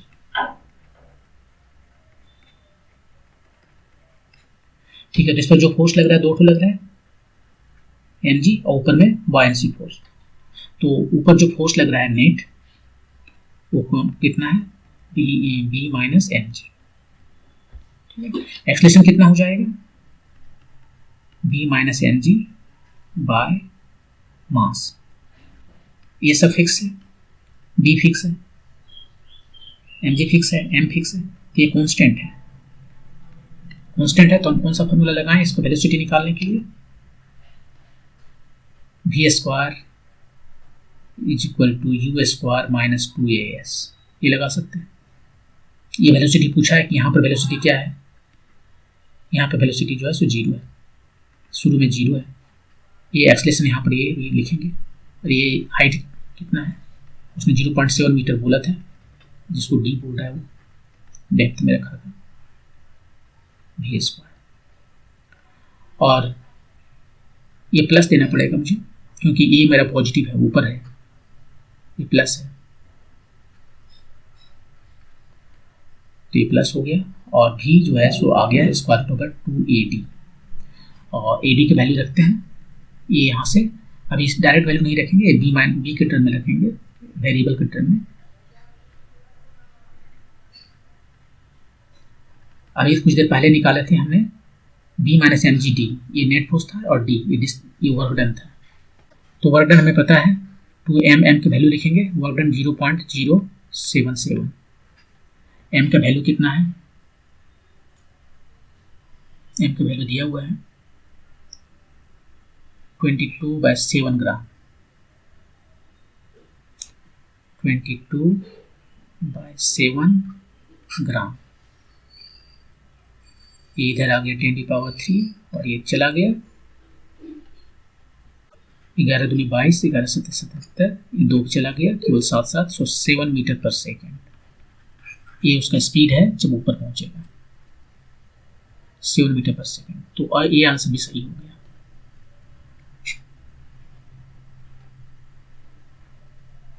अब if you neglect the viscous force in water then the height h is equal to 1.4 metre. ये हाइट कौन सा है?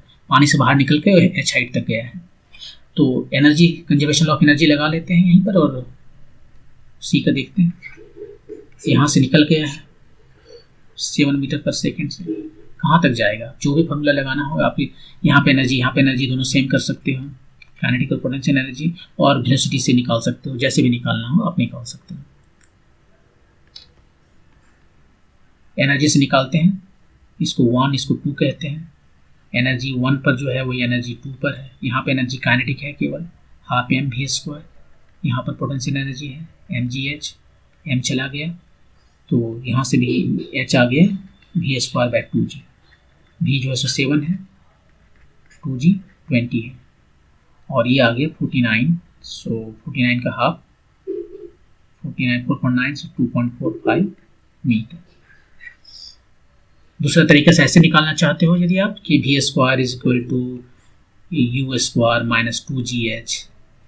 u कितना है? ये v² है, यहाँ पर वेलोसिटी 0 है, माइनस 2gh, तो भी h इक्वल टू वही आया v²/2g, सेम चीज 2.45 मीटर है। ये है आंसर क्या?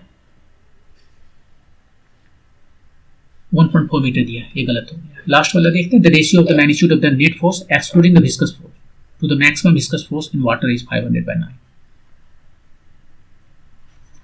तो एक्सक्लूड करना है विस्कस फोर्स, तो कितना फोर्स इस पर लग रहा है? डी में देखते हैं।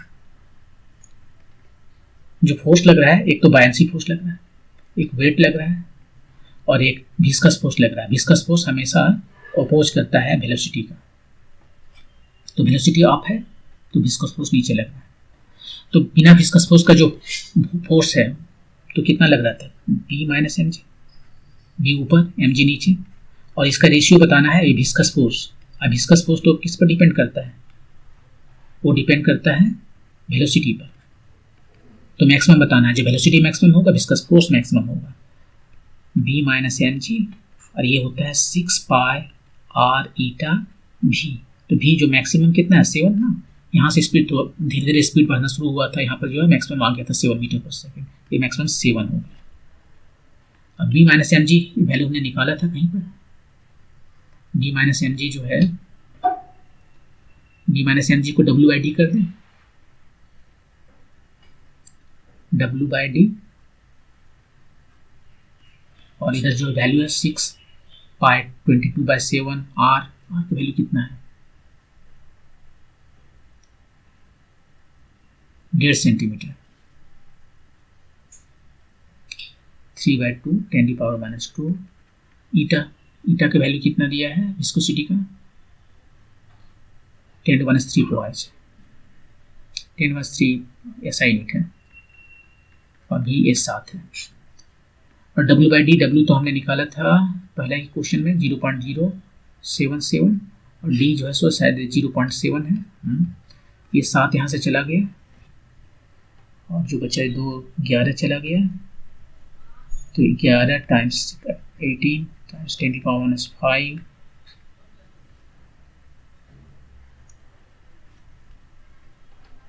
और इधर जो है सो 100 हो गया। 11 ये चला गया 1/18 टाइम्स 10⁻3, तो 1000/18 मतलब 500/90, यही आंसर है 500/90, ये सही है। तो इस तरह से ये भी ऑप्शन सही हो गया।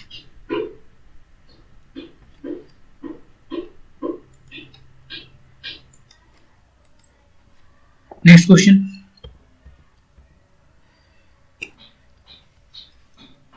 a positive singly ionized atom of mass number am is accelerated from rest by the voltage 192 volt. मतलब इलेक्ट्रॉन का जो एनर्जी है वो कितना है, E times V naught, E और V नॉट है 192, इतना एनर्जी है इलेक्ट्रॉन का। Thereafter it enters a rectangular region of width W यहाँ पर with magnetic field V naught is 0.1 tesla और डायरेक्शन K का डायरेक्शन यहाँ दिखाया हुआ है, X नीचे है, Y राइट साइड में हमारा है और Z हमारी तरफ आता हुआ आउट ऑफ प्लेन है। As shown in the figure, the ion finally hits a detector at the distance x below the starting trajectory. ये देखिए आयन यहाँ से मूव कर रहा है, इधर गया और उसके बाद में इधर से निकल के ये आयन यहाँ पर आके हिट कर रहा है डिटेक्टर, इतना बड़ा डिटेक्टर है, उसको यहाँ हिट किया, x नीचे आके हिट किया। मास ऑफ न्यूट्रॉन और प्रोटॉन दोनों का ही दे दिया, सेम ले लेना 5/3 times 10⁻27 kg। Charge of the electron same 1.6 10⁻19 coulomb, इसमें कोई हेरफेर नहीं किया। यहाँ पर जो है वैल्यू फ्रैक्शन में लिखा है for easy calculation. Which of the following options is are correct? The value of x for hydrogen ion is 4 centimetre.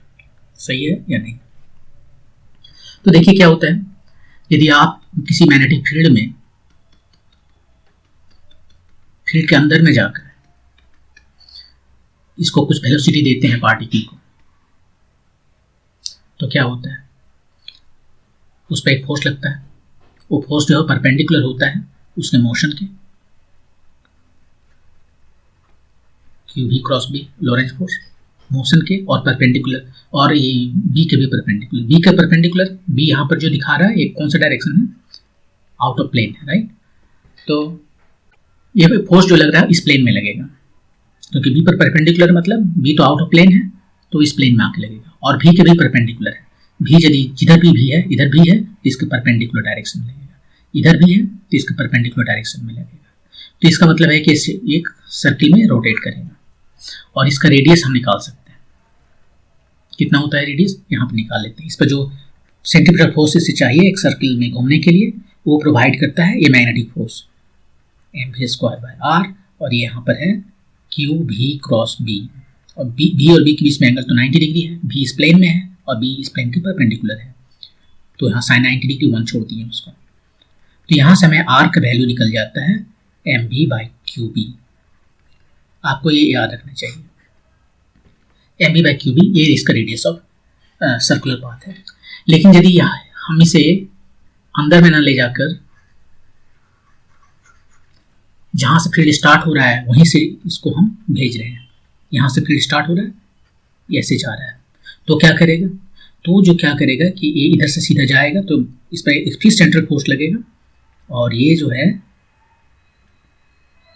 इस तरफ से निकल जाएगा, एक हाफ सर्किल बनाएगा। फिगर में उतना अच्छा दिखा नहीं, लेकिन ये हाफ सर्किल बनाएगा, सेमी सर्किल बनाएगा, और रेडियस तो वही रहेगा, तो ये सेमी सर्किल बनाएगा। तो यहाँ पर आते हैं इस क्वेश्चन पर वापस, यहाँ से जाएगा तो एक सेमी सर्किल बनाएगा और इधर से निकल जाएगा,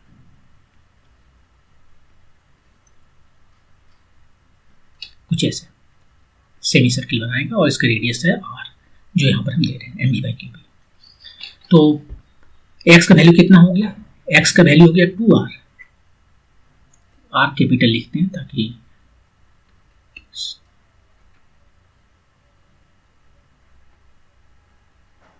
दिक्कत हो,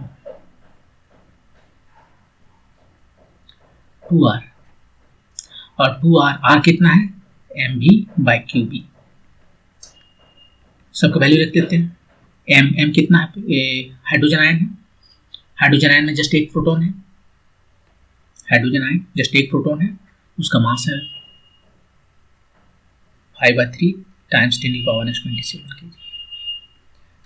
भी इसका स्पीड कितना है, स्पीड यहाँ पर जो है इसको नहीं दिया है, लेकिन उसने बोला उसे एक्सेलरेट किया है 192 इलेक्ट्रॉन वोल्ट से, 192 वोल्ट से। तो यहाँ पर जैसे बताएं ये इसका स्पीड है, ये इसका काइनेटिक एनर्जी है, और काइनेटिक एनर्जी को हम लिख सकते हैं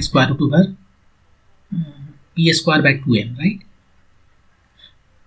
तो p को हम लिख सकते हैं 2me ऐसे, और वेलोसिटी कितना हो जाएगा, वेलोसिटी हो जाएगा p/n 2e/m, सही है। यहाँ पे mv स्क्वायर, m चला गया, ठीक है। तो v को हम ऐसे लिख सकते हैं, देखिए जो मोमेंटम है उसको लिख सकते हैं स्क्वायर रूट ओवर 2me, यहाँ से देख सकते हैं इसका हाफ mv स्क्वायर है, इसको हम mv को जो है कन्वर्ट करें मोमेंटम में, ऊपर नीचे m से मल्टीप्लाई करके, तो p स्क्वायर बाय 2m आए, तो p जो है सो स्क्वायर रूट ओवर 2m ही हुआ। p मतलब वेलोसिटी टाइम्स मास, तो वेलोसिटी हो गया p बाय m, ये हो गया root over 2e by m, m अंदर में m स्क्वायर हो गया तो इतना आ गया। तो यहाँ पर हम जो है वेलोसिटी के लिए वैल्यू रखते हैं 2e बाय m, यहीं पर पहले फिनिश कर ले तो ज़्यादा अच्छा है। q के जगह पर e, b और v के जगह पर 2e बाय m, तब हमें कैलकुलेशन बार बार नहीं करना पड़ेगा।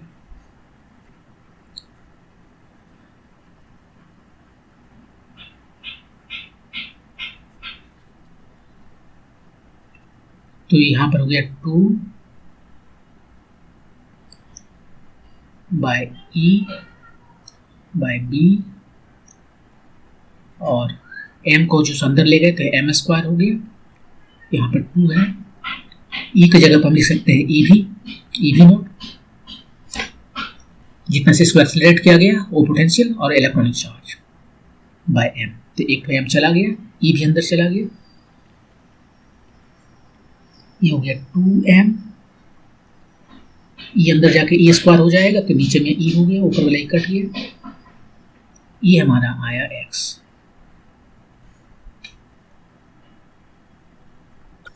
तो ये हो गया हमारा x वैल्यू, और r का जो है सो भी हम यहाँ पर लिख लेते हैं, ये r जो है सो फाइनली इस टर्म में, ये x तो डबल है ना r का, तो यहाँ पर हम लिख लेते हैं, अभी बाद में काम दे सकता है।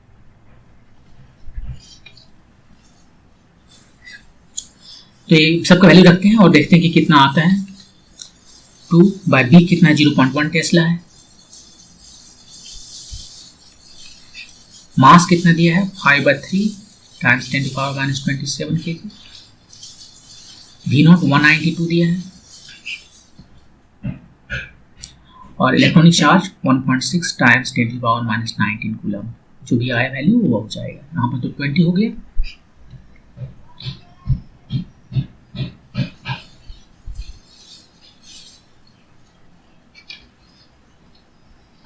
ये जो है सो इधर हो गया 10, 5 दूनी ये 10 हो गया, और ये कितना हो गया यहाँ पर 10 है, तो 19 10 20,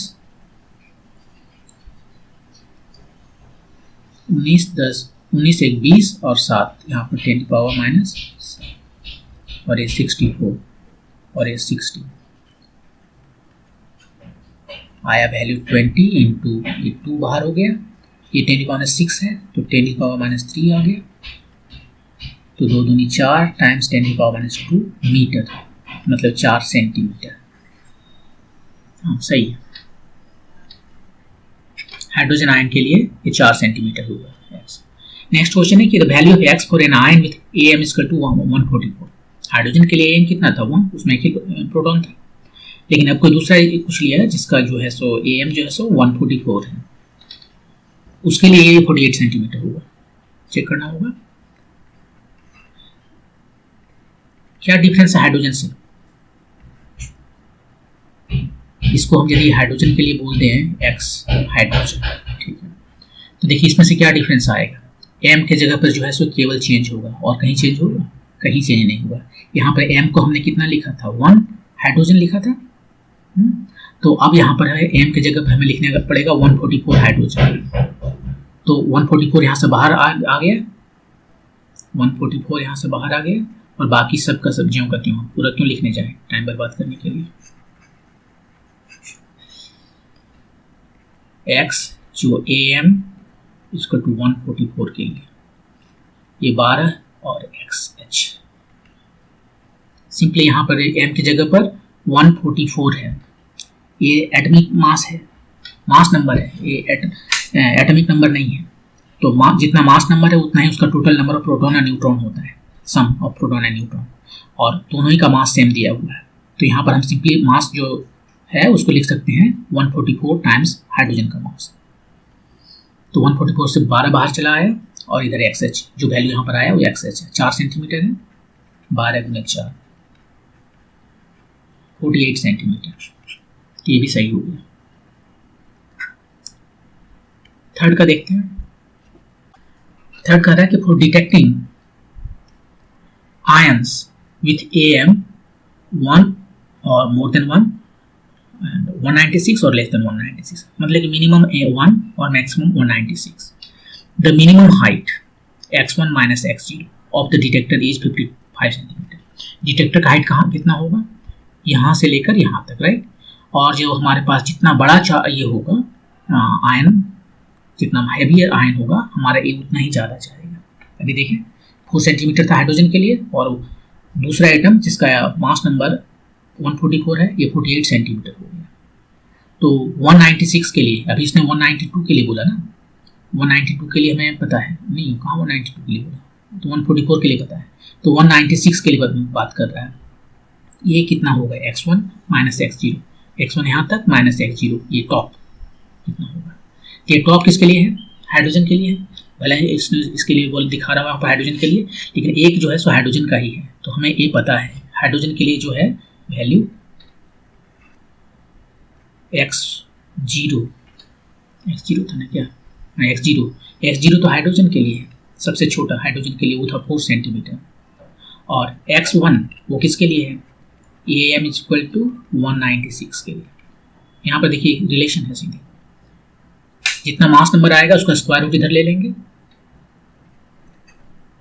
ये AM और ये XH हो जाता है। यहाँ से सिंपली यहीं से देख सकते हैं। तो 196 के लिए क्या ले करेंगे, 196 इधर ले लिया, और जो बच गया सो X हाइड्रोजन एटम के लिए, ये 14 टाइम्स X हाइड्रोजन, सो 14 टाइम्स 4 कितना आया 56 सेंटीमीटर। तो width of height of detector कितना हुआ, डिटेक्टर का हाइट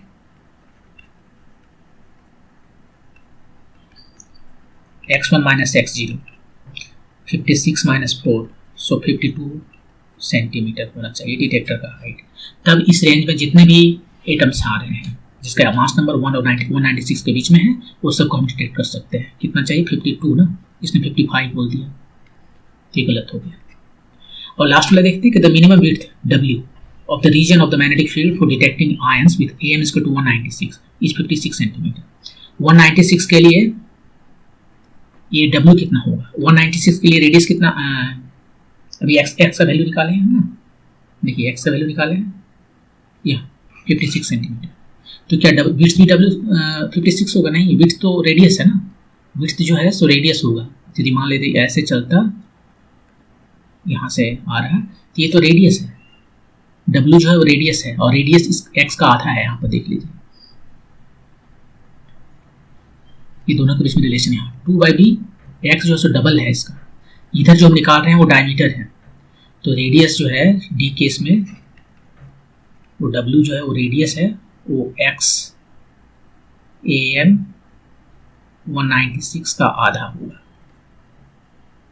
196 के लिए x कितना निकाले थे 56, उसका आधा होगा 28 सेंटीमीटर। ये जो 56 निकाले हैं वो तो डायमीटर है, यहाँ से देख सकते हैं ये डायमीटर है, और इधर केवल रेडियस आएगा, तो ये भी गलत हो गया। तो केवल सही हुआ A और B। तो ये था क्वेश्चन नंबर 7। नेक्स्ट पार्ट में हम रेस्ट ऑफ द क्वेश्चंस को सॉल्व कर लेंगे। Thank you.